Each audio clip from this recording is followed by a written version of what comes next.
Hi అండి, welcome to Ratna channel. ఎలా ఉన్నారు? అందరూ బాగున్నారా? మరి ఎంతో రుచికరమైన నోరూరించే గోంగూర పచ్చడి అండి. ఎలా చేయాలో చెప్తాను, వచ్చేయండి. గోంగూరని మనం అప్పటికప్పుడు కోసుకొని పచ్చడి చేసుకుంటే చాలా బాగుంటుంది. గోంగూరను కోసినప్పుడు ఇదిగోండి ఇలా కోసుకోవాలి. మొదలకి ఇలా కోయడం ద్వారాగా పచ్చడి కూడా బాగుంటుంది. ఈ కోసిన గోంగూరని కడిగి ఎండలో ఆరబెట్టుకోవాలండి. చూసారు కదా, ఇలా తడి లేకుండా ఆరబెట్టుకోవాలి. ఇది తడి ఆరిపోయాక అప్పుడు మనం తీసుకుని దీన్ని వేయించుకోవాలండి. గోంగూరకి ధనియాలు, వెల్లుల్లిపాయలు రేఖలు ఒలుచుకొని తొక్కొలుచుకొని ఇలా పెట్టుకోవాలండి. నేను తీసుకున్న గోంగూరకి సరిపడిన ధనియాలు, వెల్లుల్లి, ఎండుమిర్చిని తీసుకుని ముందుగా ఆయిల్లో వేయించుకొని పక్కన పెట్టుకోవాలండి.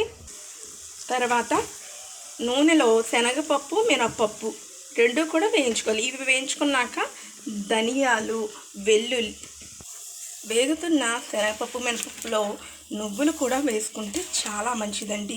ఆరోగ్యానికి చాలా మంచిది. ఈ నువ్వులు కూడా వేసుకుని శనగపప్పు, మినపప్పు బాగా వేయించుకోవాలి. నువ్వులు తక్కువ సమయంలోనే వేగిపోతాయి. ఇలా వేసిన వాటిని బాగా వేయించుకుని తీసుకున్నాక ధనియాలను కూడా వేయించుకోవాలి. తర్వాత వెల్లుల్ని వేయించుకుని పక్కన పెట్టుకోవాలి. ఇలా వేయించుకున్నవన్నీ కూడా బాగా కొంచెం చల్లారాలండి. కరివేపాకును కూడా వేసుకుని వేయించుకోవచ్చు. మనము ఆఖరిన మనం గోంగూరని కూడా వేయించుకుని పెట్టుకోవాలండి. చింతపండుని కూడా మనము కొంచెం మీకు సరిపడినంత చింతపండు తీసుకుని అది పులుసు పిసుకుని పక్కన పెట్టుకొని దాన్ని ఒక పెనం మీద కొంచెం ఆయిల్ వేసి ఉడికించుకుని పక్కన పెట్టుకోండి. ఇలా వేయించుకున్నవన్నీ కూడా చల్లారాక అప్పుడు మనం రుబ్బురోల్లో రుబ్బుకుంటే చాలా రుచిగా ఉంటుంది. రుబ్బురోలు లేదు, మేము చేసుకోలేమన్న వాళ్ళు మిక్సీలో కూడా వేసుకుని ఇవన్నీ వేసి మిక్సీ పట్టుకుని ఉప్పు మీ రుచికి సరిపడా వేసుకోవాలి. ఇవన్నీ కూడా వేసుకుని మనము రుబ్బురోల్లో చాలా ఆరోగ్యానికి మంచిది కదా, రుబ్బుకొని పెట్టుకుంటే చాలా మంచిది. గోంగూర మాత్రం ఆకరణ వేసుకోవాలండి. ఇవన్నీ ముందు నీళ్ళు అనేవి తగలనివ్వకండి. నిలవ పచ్చడి ఉండాలి అన్నప్పుడు నీళ్లు తగనివ్వకండి. మామూలుగా ఉండాలనుకున్న నీళ్లు తగలనివ్వద్దు.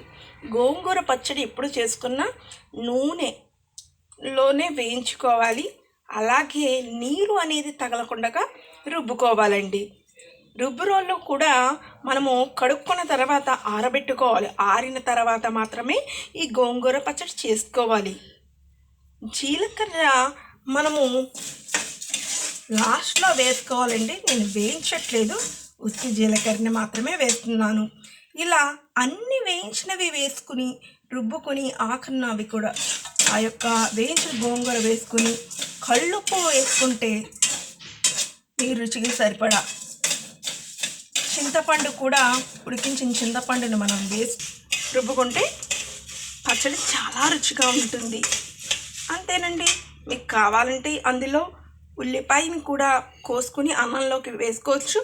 లేదు అనుకుంటే మీరు గోంగూర పచ్చడి కొద్దిగా పక్కకు తీసుకుని అందులో కొంచెంలో ఉల్లిపాయ ముక్కలుగా కోసుకుని రుబ్బుకోవచ్చు. మిక్సీలో పట్టుకున్న ఇదే, మిక్సీ కూడా తడి లేకుండా చూసుకోండి. పచ్చడి అనేది రుచిగా ఉంటుంది, నిల్వ ఉంటుంది.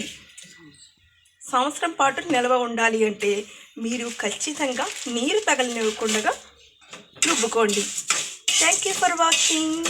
ప్లీజ్ మా ఛానల్ని లైక్ చేయండి, షేర్ చేయండి, సబ్స్క్రైబ్ చేయండి.